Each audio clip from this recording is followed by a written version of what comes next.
करेगा। Politics now become one kind of business for the people of ruling party. ये लोग politics को business समझते हैं। इनको आप पूछिएगा क्या करते हैं, तृणमूल करते हैं। अरे आप खाने पीने के लिए क्या करते हैं, मतलब वही तो हम तृणमूल करते हैं। कोई काम धंधा नहीं है, तृणमूल ही काम धंधा है, तो उसके लिए तो पंचायत चाहिए। नमस्कार, मैं अर्चना तिवारी आप सभी का स्वागत करती हूं दराज धर्म पर। बंगाल में हमने पंचायती इलेक्शंस कवर किया और आखिरी वक्त तक क्या हुआ मैंने आपको हमारे वीडियो में बताने का प्रयास किया। अब हम आए हैं सिल्लीगुड़ी। तो सिल्लीगुड़ी में आए हैं तो सोचे कि थोड़ा चलिए एमएलए के पास चलते हैं, बातचीत करते हैं कि भाई इतना ज़्यादा जो रक्त रंजित इतिहास है बंगाल का चुनाव का, उसके पीछे का आखिर कारण क्या है। कारण समझने का कहीं ना कहीं हम लोग इस वीडियो के माध्यम से प्रयास करेंगे। और मुझे टकराए शंकर घोष, जो कि सिल्लीगुड़ी के एक विधायक हैं और जिनका अगर मैं इनसे जब मिली तो मैं खुद ही जो है सरप्राइज रह गई कि भाई एमएलए का तो बहुत बड़ा भौकाल होता है, उनका तो एकदम रुतबा होता है, लेकिन ये एमएलए आप तो प्रधान से भी अगर देखा जाए तो प्रधान से भी रुतबे में आप बिल्कुल नॉर्मल उस तरीके से रहते हैं। तो इसके पीछे का कारण भी समझेंगे, लेकिन सबसे पहले मैं प्रयास करूंगी जानने का कि ये जो बंगाल के अंदर ये जो पंचायती इलेक्शंस के समय पे इतना हिंसा हुआ, ये मुझे बता रहे थे कि 2003 में शायद 79 लोगों की जो है वो हत्या हो गई। ये ऑफिशियल रिकॉर्ड है, अनऑफिशियल कितना होगा नंबर ये पता नहीं। और अभी अगर मैं 2023 की बंगाल की पंचायती इलेक्शंस की बात करूं तो 49 जो है वो सरकारी आंकड़ा आ चुका है कि इतने लोगों की अभी तक मौत हो चुकी है। तो पीछे कारण क्या है पूरा समझने का प्रयास करेंगे। शंकर जी, आपका बहुत बहुत स्वागत है राजधर्म पर। पहली बात, मुझे आपसे मिलकर बहुत अच्छा लगा क्योंकि मैं पहली बार ऐसा विधायक देख रही हूँ जो टी शर्ट और निक्कर में इंटरव्यू कर रहा है। Thank you. This is the वो मेरा ऐसा ही चलना है। और मैं लाइफ में सबसे ज़्यादा जिन लोगों से प्यार मिला है वो है कॉमन पीपल। तो उनके साथ रहने के लिए मुझे कोई ताम झाम की कोई ज़रूरत नहीं होता है। मैं जैसा हूँ ऐसा ही एक्सेप्टेड हूँ and I like to live like this way. वो ऐसे ही मुझे ज़िंदगी जीना है और जैसा मेरा ज़िंदगी जीना है वो रिफ्लेक्शन मेरे काम पे भी आता है। आपके काम पर भी आता है। क्या जो यहाँ पे जो 70 विधायक हैं बीजेपी के, सबका यही हाल है कि सब मतलब हैं? नहीं, ऐसा अपना अपना चॉइस है। मेरा चॉइस पहले से ये था कि लोगों के पास, लोगों के साथ जुड़ने के लिए सबसे जो जरूरी बात है वो है आम आदमी की तरह जियो।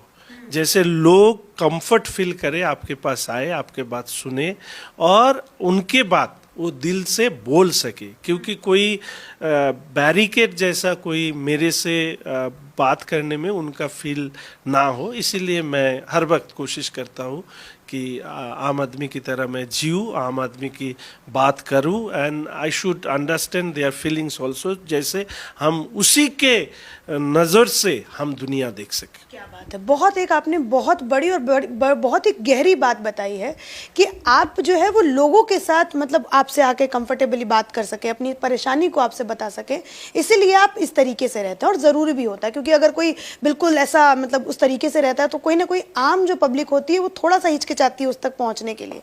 और ये अपने साथ कोई सिक्योरिटी गार्ड वगैरह भी नहीं रखते हैं। हालांकि इनको 6 प्रोवाइड है सिक्योरिटी गार्ड, लेकिन ये अपने साथ नहीं रखते हैं उन लोगों को। अब हम बात करते हैं बंगाल का ये जो रक्त रंजित इतिहास है चुनाव का, उसके ऊपर क्यों रहता है शंकर जी?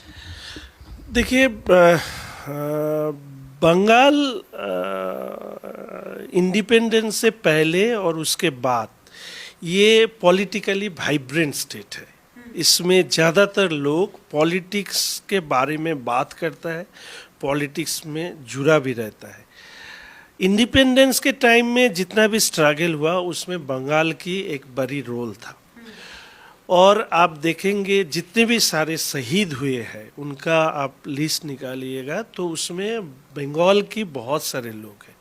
आप अंडमान जाइए, सेलुलर जेल में जाइए, उसमें भी बंगाल का ही नाम रहेगा। ये एक पार्ट हो। इस बंगाल एक तरह से लेफ्ट मेंटालिटी की भी एक ज़मीन है। इधर नक्सल आंदोलन भी हुआ है तो उसमें भी बहुत सारे अच्छे अच्छे लोगों की पार्टिसिपेशन था। बहुत सारे ऐसे ब्रिलियंट स्टूडेंट्स लोग ये लेफ्ट आइडियोलॉजी के लिए सामने भी आया था। लेकिन उनके बाद 2011 के बाद, उससे पहले भी ये सब लड़ाई झगड़े होते रहते थे, लेकिन 2011 के बाद हमारी नई चीफ मिनिस्टर ममता दी, तृणमूल कांग्रेस जब पावर में आई, इस पॉलिटिक्स का एक नया चेहरा देखा। क्या ये पॉलिटिक्स वो लोगों के लिए सेवा करने वाली बात छोड़ के, सोसाइटी को बदलने की बात छोड़ के, ये कोई बिजनेस जैसे बन गया, कमाने वाला एक चीज़ बनता है। तो मैं उसका हिंदी तो ऐसा नहीं जानते, लेकिन मैं इनको बोलता हूँ फकट की अर्थनीति। कुछ काम नहीं करते हैं लेकिन बहुत पैसा हमको बनाना है, काम नहीं करना है। A money which is made without having any kind of production, कोई प्रोडक्शन नहीं है फिर भी आपके पास बहुत पैसा है। तो ये है पॉलिटिकल बिजनेस। इसीलिए आप देख लीजिए, बंगाल का नाम आप पहले सेलुलर जेल में लिखा रहता है, अब बंगाल का नाम तिहाड़ जेल में लिखा रहता है, क्योंकि तृणमूल का नेता अब तिहाड़ में रेस्ट कर रहा है, अलीपुर में रेस्ट कर रहा है। ये सब पार्टी इन पावर कौन कर रहा है? उनका एजुकेशन मिनिस्टर, उनका डिस्ट्रिक्ट प्रेसिडेंट, ये छोटा मोटा नहीं, नॉर्थ बंगाल यूनिवर्सिटी का वाइस चांसलर, उनका एमएलए, हमारे जो एक्स एजुकेशन मिनिस्टर, वो ममता बनर्जी के साथ बैठते थे, ममता बनर्जी के साथ एक साइड में बैठते थे। उनका उम्र 70 से ज़्यादा, उनका गर्लफ्रेंड का उम्र उनका हाफ, और उनके गर्लफ्रेंड के रूम से 61 करोड़ रुपीस कैश, वो 2000 वाला नोट बैन के लिए बात किए थे ना इतने सारे, वो सब 61 crore at a time cash आया। इतने बहुत सारे लोगों के पास ये कैश इतना आ रहा था। तो ये जो पॉलिटिकल कल्चर वो एकदम नीचे चला गया। पंचायत में जो ये खून खराबी आपने अच्छी तरीके से बोला, इतना रक्त रंजित पंचायत क्यों होता है, आपको समझने पड़ेगा। Politics now become one kind of business for the people of ruling party. ये लोग पॉलिटिक्स को बिजनेस समझते हैं। इनको आप पूछिएगा क्या करते हैं, तृणमूल करते हैं। अरे आप खाने पीने के लिए क्या करते हैं, बोले वही तो हम तृणमूल करते हैं, कोई काम धंधा नहीं है, तृणमूल ही काम धंधा है। तो उसके लिए तो पंचायत चाहिए। जो फिनेंस कमीशन के पैसा आता है, सेंट्रल फिनेंस कमीशन या स्टेट फिनेंस कमीशन, उसका ज़्यादातर पैसा आप ग्राम पंचायत लेवल में खर्चा होता है, प्रधान और ग्राम पंचायत मेंबर से, ये अंचल में होता है। आप सुन लीजिए कि 15 से 20 बूथ में एक अंचल आता है, तो उसमें 5 से 8 करोड़ रुपया आ जाता है, कोई ड्रेन बनाने के लिए, कोई रास्ता बनाने के लिए, कोई और दूसरे लाइट वगैरह लगाने के लिए। और इस पैसा को लूटने के लिए ये तृणमूल काम करता है। 2018 का इलेक्शन में आप देखिएगा 34% पहले अनकॉन्टेस्टेड था in favour of ruling party TMC. Vote के दिन देखा हम लोग कि 60% में कैंडिडेट ही नहीं पहुंच पाया, दूसरे ऑपोजिशन का कैंडिडेट ही नहीं गया। और रिजल्ट निकलने के बाद देखा गया सब जिला परिषद तो उन्होंने जीता ही, वो छोड़ दीजिए, 95% वो तृणमूल लोग लेके गया। जीपी, ग्राम पंचायत, पंचायत समिति, जिला परिषद, सभी में वो उनका ही जीत है, और कोई पार्टी नहीं। ये क्यों? ये लूट करने के लिए। और इस लूट करने में ये लोग इतना परेशान कर दिया लोगों के अंदर, आप उनके खिलाफ भी रिटेलिएशन स्टार्ट हुआ। इसीलिए एक झड़प आपने देखा इस बार, और एक झड़प होता है, वो क्या? Same side. तृणमूल के अंदर अब 2 गुट है। वही गुट एक दूसरे से लड़ जाते हैं। कौन कौन से गुट है? एक ये तो बाहर में बोला जाता है कि ममता बनर्जी और अभिषेक बनर्जी का 2 अलग अलग गुट है। Mamata is going with senior leaders, Abhishek is going with newcomers. तो इनका अलग अलग। अभिषेक अब डिफेक्टो चीफ मिनिस्टर बन गया है, उनके बातों से ममता को चलना पड़ता है, उनके बातों से सीनियर लीडर्स को चलना पड़ता है। उनका जो लोग है ये मार दंगा करने में कभी पीछे हटता नहीं। अब क्यों हटता नहीं? अभिषेक ने वो कभी पॉलिटिक्स किया ही नहीं। 2012 जब 11 में ममता मुख्यमंत्री बना, 2012 में अभिषेक उसी पार्टी का ज्वाइन हुआ, और उसमें जुबा क्या बोल के एक ऑर्गेनाइजेशन बना है, वो काम नहीं चला। अभी तो वो क्या ऑल इंडिया जनरल सेक्रेटरी बन गया इस पार्टी का। लेकिन अब जो पश्चिम बंगाल के जो पार्टी चल रहा है वो अभिषेक के इशारे पे चल रहा है, और ममता के निर्देश पर नहीं। लेकिन ममता जो कर रही है वो है एक ड्रामा। कैसा ड्रामा? ड्रामा हर वक्त तो ड्रामा करता है। ये लास्ट इस बार आया पंचायत चुनाव में, शायद कुछ बिहार में उनका ये था, तो उसमें आने के बाद उनका फ्लाइट का उनका हेलीकॉप्टर का क्या हुआ मुझे मालूम नहीं। वो बोल रहा वो उनका वेदर खराब हुआ, वो सेबक में हमारा आर्मी का एक बेस है उसमें उतरा, फिट एंड फाइन। वो आर्मी से ये दिया गया, लेटर दिया गया कि helicopter landed very safely, CM was fit and fine, everything is okay, nothing abnormal। उन्होंने बात किया, प्रेस स्टेटमेंट दिया। कलकत्ता जाने के बाद उन्होंने बोलना शुरू किया, मेरा दर्द है, ये है, वो है, बोल के हॉस्पिटल चला गया। अब इसमें कितना सच है?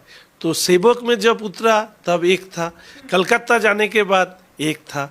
ये हम लोग नहीं बोलते, लोग बोलते। इसके पहले नंदीग्राम में, उनमें भी हमने देखा नंदीग्राम में क्या हुआ। उसके बाद एक प्लास्टर, हाँ, एक प्लास्टर बना के चलाया, उसी से कैंपेन किया, और ऐसा प्लास्टर इलेक्शन रिजल्ट खत्म होने के बाद वो प्लास्टर उतर गया, उसके पहले भी नहीं और उसके बहुत दिन बाद भी नहीं।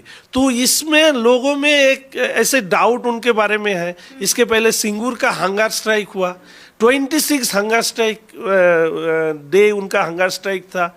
उनका बारे में एक किताब है। एक वर्ल्ड में एक ऐसा हंगर स्ट्राइक है जिसमें जो पार्टिसिपेट किया उनका वेट बढ़ गया। 26 डेज हंगर स्ट्राइक करने के बाद उनका वेट उनका गेन हो गया। ऐसा हंगर स्ट्राइक आपने नहीं देखा? किसी ने नहीं देखा। तो वो भी बोला उनका ही साथी MLA दीपक घोष ने। तो इनका वो, मैं ये अपना ये असेसमेंट है, वो उनका बहुत ऐसे ड्रामा चलता है। एक्चुअली ममता बनर्जी लेफ्ट के खिलाफ जो लड़ाई किए थे एज ए ऑपोजिशन लीडर, वो उसका एक आप बोल सकते हैं उनका एक वो काम करने का दिशा उससे तैयार हुआ। लेकिन as a chief minister, as a part of the ruling party, वो कम्प्लीटली फेल्ड है। Completely fail. अच्छा, अब ये जैसे कि ये तो हमारी पॉलिटिकल बातें हो गई, आपने ये भी बताया कि पंचायतों को क्यों जो है वो कब्जा करने का जो है वो पूरा का पूरा प्रयास रहता है किसी भी पार्टी का। अगर हम वेस्ट बंगाल की बात करें तो वेस्ट बंगाल में ये हमारे पहले उधर भी यूपी वगैरह में भी होता था, बिहार वगैरह में भी होता था। अगर मैं डेवलपमेंट की बात करूँ, आप सिल्लीगुड़ी में बैठे हैं, आप सिल्लीगुड़ी के विधायक हैं, BJP के आप मतलब विधायक हैं, तो मुझे एक बात बताइए कि क्या, जब मैं लोगों से बात कर रही थी तो वो मुझे कह रहे थे कि जी सिल्लीगुड़ी के साथ एक भेदभाव जो है वो ममता बनर्जी TMC की तरफ से होता है, इसमें कितनी सच्चाई है? 100% सच है। पहली बात, हम लोगों के इधर जितना पैसा आना चाहिए वो आता नहीं है। अब देख लीजिए, सिंपल सा मैं एक एग्जाम्पल आपके सामने देता हूँ। एक कॉरपोरेट सिटी में आपको सिटी को डे टू डे चलाने के लिए आपको क्या चाहिए? पानी एक चाहिए, लाइट चाहिए, ड्रेनेज सिस्टम, स्वेरेज सिस्टम, ये अच्छा होना चाहिए, थोड़ा पॉल्यूशन के ऊपर कंट्रोल हो। अब इधर हम लोगों के इधर रास्ता ठीक ठाक, कोई इतना सारा दिक्कत नहीं है एडेड एरिया छोड़ के। लेकिन ये पानी की समस्या हमारे इधर इस टाइम में सिलीगुड़ी में 72 मिलियन लीटर पानी की ज़रूरत है एवरी डे, 72 मिलियन लीटर। लेकिन हमारे इधर एक ही प्रोजेक्ट है, फुलवारी वाटर ट्रीटमेंट प्लांट, उसमें से आता है 50 मिलियन लीटर। हाँ, तो 50 मिलियन लीटर आता है, 72 मिलियन लीटर चाहिए, 22 million litre every day shortage of water है पानी के लिए। लोगों को ऐसी हालत है कि ड्रेन के सामने से उनको पानी लेना पड़ता है, क्योंकि पानी का फोर्स इतना कम है कि वो ऊपर तक आता नहीं है, वो एकदम ड्रेन के साथ में जुड़ा। आप जाइए ward number 4, ward number 5, ward number 8, ward number 31, ऐसे बहुत सारे वार्ड, मेरे वार्ड में भी, मेरा घर में भी यही है। आपके घर में भी पानी नहीं आता? नहीं आता है, ऐसा हालत। तो इस वजह से हम लोग बहुत दिन से ये बोल रहे थे कि एक सेकेंड वाटर ट्रीटमेंट प्लांट होना चाहिए। तो ये गवर्नमेंट आने के टाइम एक नया वाटर ट्रीटमेंट प्लांट, उसके लिए 441 करोड़ रुपीस सैंक्शन किया गया है, वो होगा, ये बोला था 2011 में। और ये कितना साल हो गया? 2023, आज तक ये हुआ नहीं है। आपको मैं एक एग्जांपल बताती हूँ। जैसे इन्होंने पानी की समस्या बताई, तो जिस हम होटल में रुके हुए थे, राज दरबार उस होटल का नाम है, तो वहाँ पे जब मैं रुकी तो वहाँ मैं जब वॉशरूम गई तो वॉशरूम के मतलब खिड़की पे नोटिस लगा हुआ था, हर जगह लिखा होता है कि फ्लश कर दीजिए, तो क्लीन रखिए। वहाँ पे मैंने एक अनोखा सा मैसेज पढ़ा कि आप यहाँ पे प्लीज़ कपड़े मत धोइएगा। तो मतलब इतना जो है वो यहाँ पे पानी की कमी है, ये मैं मतलब ये मैंने खुद फील किया। अच्छा, ये सारा तो आपने मुझे ये बताया कि इस तरीके का यहाँ पे भेदभाव किया जाता है, ज़रूरत बहुत ज़्यादा है, दिया बहुत कम जाता है। तो क्या यहाँ पे बीजेपी रूल करती है, ये एक कारण है? नहीं, ये तो पॉलिटिकली ये होता है, क्योंकि इन लोगों के पास पॉलिटिक्स पहले आता है, डेवलपमेंट लास्ट में आता है। तो जब आप ऐसे मैं एमएलए हूँ, मेरा एमएलए फंड है, कितना आता है आपका एमएलए फंड? 60 lakhs year. वो उसमें कोई काम नहीं होता है, 3 रास्ता बनाने में 60 लाख चला जाता है। हमारे पास के और आसपास के पड़ोस के राज्यों में ये है 1 करोड़ 2 करोड़ 3 करोड़, हमारे इधर 60 लाख। उसमें भी हम लोगों को काम कराने के लिए हम लोगों का लोकल डेवलपमेंट अथॉरिटी, ऐसे कॉरपोरेशन है, एसजेडी है, इनसे महकुमा परिषद है, इनमें से हम लोगों को काम कराना पड़ता है। हम लोग देते हैं, वो पहले इंजीनियर वो साइट मैप नहीं बनाता है, फिर टेंडर नहीं होता है, फिर टेंडर वो जो प्रोसेस कंप्लीट होना जो बोलते हैं वो नहीं होता है, काम शुरू करने में देरी है। ये सब इसलिए होता है। इस बार मैं ये भी सोचता हूँ, एक तो शॉर्टफॉल ऑफ मनी है, crisis of the government economically भी है और विल भी नहीं है, दोनों एक साथ मिलके ये है। अब ये तृणमूल का कोई लीडर इधर से जीत जाता है तो शायद थोड़ा ये लोकल असिस्टेंस मिल सकता है, लेकिन आज के तारीख में सिलीगुड़ी म्यूनिसिपल कॉरपोरेशन की हालत देख के मुझे ऐसा लगता है ये फंड क्राइसिस के लिए ये हो रहा है। सिलीगुड़ी का क्या या नॉर्थ बंगाल का ही डेवलपमेंट नहीं हो रहा है, और साथ में हम लोग अपोजिशन वालों हैं, बार बार सरकार के खिलाफ बोलते रहते हैं, तो इनका काम ही मत करो, इनका सिटी को छोड़ दो। ये लोग सोचता है ये काम बंद करते हुए हमारे लोगों को, सिलीगुड़ी के लोगों को मेरे खिलाफ उन्होंने, ये इनका स्ट्रेटेजी है कि ये उस्काएंगे उनको, मेरे खिलाफ इनको भड़काएंगे। लेकिन मेरे साथ जितना डे टू डे कनेक्टिविटी है इन लोगों के साथ, वो कभी भी इस तरह की कॉन्स्पिरेसी करके मेरे खिलाफ कहीं भी उनका लाभ नहीं मिलेगा। ठीक है, तो ये मुझे यहाँ पे इन्होंने ये समझाया कि 60 लाख जो है ईयरली, एक साल में बजट आता है, फंड आता है एमएलए के पास, और उतने में काम नहीं हो सकता अगर एक क्षेत्र की अगर मैं बात करूं।